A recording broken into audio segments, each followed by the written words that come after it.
सो hey guys, कैसे हो आप सभी लोग। Welcome back to my channel AG and I am मांगा। गाइस, आज मैं एक्सप्लेन करने जा रहा हूँ बुक ऑफ एस्पर के एपिसोड नंबर 433 को, जो कि काफी ज्यादा अमेजिंग होने वाला है। इसलिए पहले ही वीडियो को लाइक शेयर कमेंट सब कुछ कर डालना। और बाकी जिन लोगों ने भी अभी तक इसके पिछले एपिसोड को नहीं देखा है, तो मैंने उस एपिसोड का लिंक इस वीडियो के नीचे डिस्क्रिप्शन में दे दिया है। आप लोग जाकर के पहले उस एपिसोड को देख लीजिए। और जिन लोगों ने ऑलरेडी देख रखा है, तो उनके लिए शुरू करते हैं हमारा आज का ये वाला एपिसोड। बाकी यार, आज के दिन मेरी ये आवाज ऐसी ही आने वाली है, क्योंकि यार सर्दी की वजह से मेरा काफी ज्यादा गला बैठ गया है। लेकिन फिर भी मैं आप लोगों के लिए ये वीडियो बना रहा हूँ, तो प्लीज वीडियो को लाइक जरूर से कर देना। तो अब इस एपिसोड की स्टार्टिंग में वो लड़की ज़ूफेन की बॉडी से अपने उस खंजर को निकाल लेती है, जिसके बाद वो फिर से ज़ूफेन के ऊपर अटैक करने के लिए जाते हुए कहती है कि लगता है कि मेरे एक बार चाकू मारने से तुम्हारे कुछ नहीं होगा, इसलिए मैं ये एक बार फिर से करूंगी। इतना कह करके वो लड़की अपने चाकू को ज़ूफेन के काफी ज्यादा करीब ले आती है, मगर तभी वो अचानक से सामने देख काफी ज्यादा हैरान हो गई होती है, क्योंकि अचानक से उसका वो चाकू ज़ूफेन के गले तक पहुंचने से पहले ही रुक जाता है। तभी हमें दिखाया जाता है कि चारों डीमंस ने उस लड़की को पकड़ लिया होता है और अपने साथ ऊपर आसमान में ले गए होते हैं, जो देख करके ज़ूफेन भी थोड़ा हैरान होता है और फिर उन चारों डीमंस से कहता है तुम चारों रुको और उसे अभी के अभी नीचे रखो। तो उधर ज़ूफेन की इतनी बात सुनते ही वो चारों डीमंस ज़ूफेन की बात मान करके उस लड़की को छोड़ देते हैं, लेकिन वो उस लड़की को हवा में ही छोड़ देते हैं, जिस वजह से वो लड़की नीचे धड़ाम करके काफी जोर से गिरती है। मगर तभी रेड डीमन उस लड़की के ऊपर चिल्लाते हुए कहता है तुम डीमन स्कैमिंग सेक्ट में किसी को जान से मारने की हिम्मत कर रही हो, आखिर तुम्हें इस तरह यहाँ तक किसने पहुँचाया, और क्या अब तुम आगे और ज्यादा जीना नहीं चाहती हो। अब तभी रेड डीमन की बात सुनने के बाद में वो लड़की भी गुस्से में रेड डीमन से कहती है आखिर तुम कौन हो और तुमने डीमन स्कैमिंग सेक्ट के बैरियर को क्यों खोला। जबकि इधर दूसरी ओर ज़ूफेन उस लड़की के बारे में सोचते हुए अपने मन में कहता है कि ये लड़की अब तक अपने फेस पर बिल्कुल भी डर को शो नहीं करा रही है, लगता है इस लड़की के पास जरूर इसकी मदद करने के लिए कोई न कोई बैकबोन है। दूसरी ओर रेड डीमन उस लड़की को देख हल्के से स्माइल करते हुए कहता है जी लगता है कि मिस तुम थोड़ी इग्नोरेंट हो और शायद तुम नहीं जानती हो कि हम कौन हैं। हम चारों चौकड़ी डिमोनिक कल्टीवेटर हीरोज हैं, जो कि कई सालों से इस लैंड पर घूम रहे हैं और हर कोई हमें जानता है और हर कोई हमसे डरता है। तो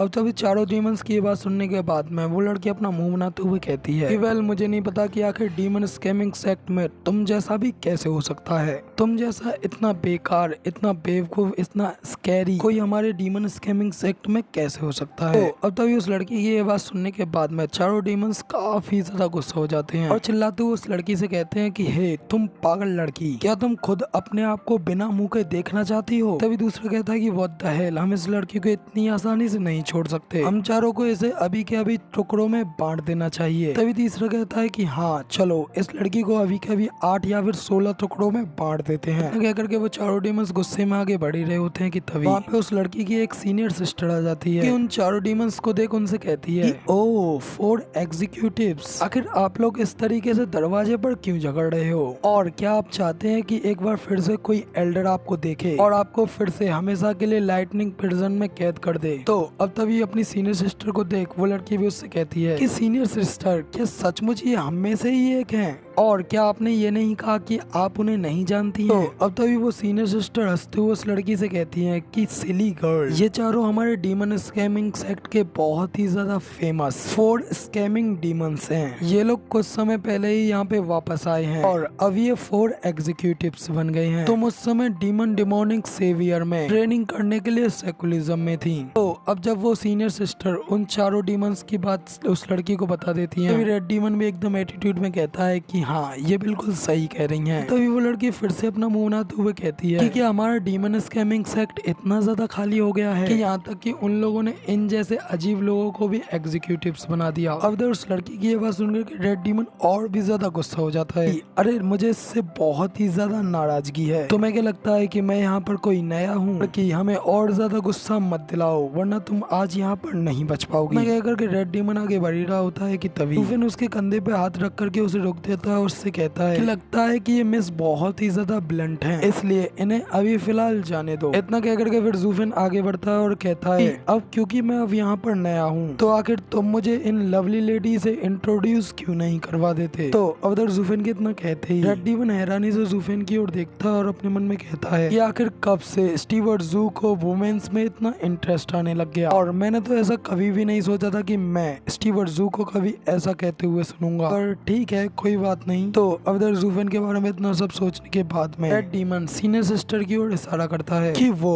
ह्यूमियर है स्टीवर्ट जू की सेवा करने के लिए। तो अब तभी वो लड़की कहती है कि हे तुम सेक्ट के रूल्स को तोड़ रहे हो, तुम चारों इस बात को अच्छी तरीके से जानते हो, मैं तुम लोगों की रिपोर्ट सेक्ट लीडर को करूंगी, इसलिए अब तुम लोग बस अपनी सजा के लिए इंतजार करो। तो अब तभी रेड डीमन और भी ज्यादा गुस्सा होते हुए कहता है कि हे मिसी लड़की, मुझे तुम्हारे मुंह को फाड़ना अब और भी ज्यादा आकर्षित लग रहा है। इधर दूसरी ओर जूफिन आगे बढ़ते हुए कहता है मिस मैं यहाँ का एक न्यू डिसाइपल हूँ और मेरी यहाँ पर सिर्फ और सिर्फ खाली नए दोस्त बनाने की इच्छा है, इसके अलावा मेरा यहाँ पर कोई भी गलत इंटेंशन बिल्कुल भी नहीं है। अब इधर जूफिन की ये बात सुनने के बाद वो लड़की अभी भी अपना मुंह बना रही होती है, जबकि उस लड़की की साइड पे खड़ी सीनियर सिस्टर आगे बढ़ते हुए जूफिन के पास जाती हैं और उससे कहती हैं कि ओ तो तुम हो यहाँ के नए डिसाइपल, मगर लेकिन इतनी कम उम्र में सफेद बाल पाना, इसका मतलब तुम्हारे लिए तो जंगल में बहुत कठिन रहा होगा ना, और शायद से तुम जरूर ही काफी ज्यादा ट्रॉमेटाइज्ड रहे होंगे, इसीलिए तो तुम्हारे इतने जल्दी बाल भी सफेद हो गए। तो अब तभी जूफिन भी कहता है कि नहीं कोई बात नहीं, मैं बिल्कुल ठीक हूँ। तभी वो सीनियर सिस्टर जूफिन से कहती हैं मगर अब जब तुम यहाँ पर हो अब ये सीनियर सिस्टर तुम्हारी बहुत ही अच्छी देखभाल करेंगी और अब मैं अब तुम्हें आगे बिल्कुल भी कष्ट होने नहीं दूंगी। तो तभी जूफिन भी उनसे कहता है कि आपका शुक्रिया सीनियर सिस्टर,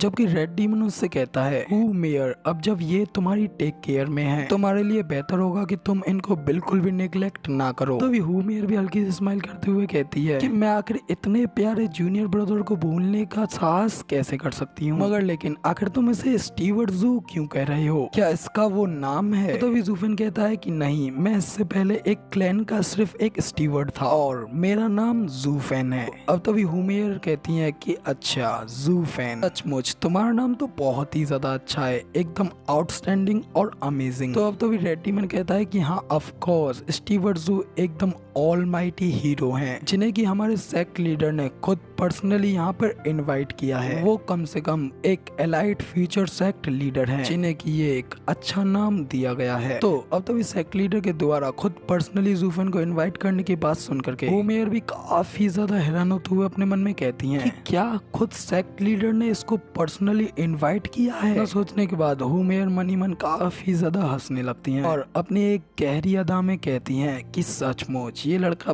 बहुत ही ज्यादा इंटरेस्टिंग है। अगर अब इधर मेयर के इतना सोचने के साथ ही हमारा ये वाला एपिसोड यहाँ पे पूरी तरीके से कंप्लीट हो जाता है और अब इसकी आगे की स्टोरी आप लोगों को इसके अगले एपिसोड में देखने को मिलेगी। फिलहाल वीडियो पसंद आई हो तो यार एक लाइक कर देना, साथ ही कमेंट करके जरूर बताना कि आपको हमारा ये वाला वीडियो का एक्सप्लेनेशन कैसा लगा, और चैनल पे नए हो और आगे भी ऐसे ही अमेजिंग वीडियोस को देखना चाहते हो तो इस चैनल को सब्सक्राइब करना बिल्कुल भी मत भूलना। शुक्रिया।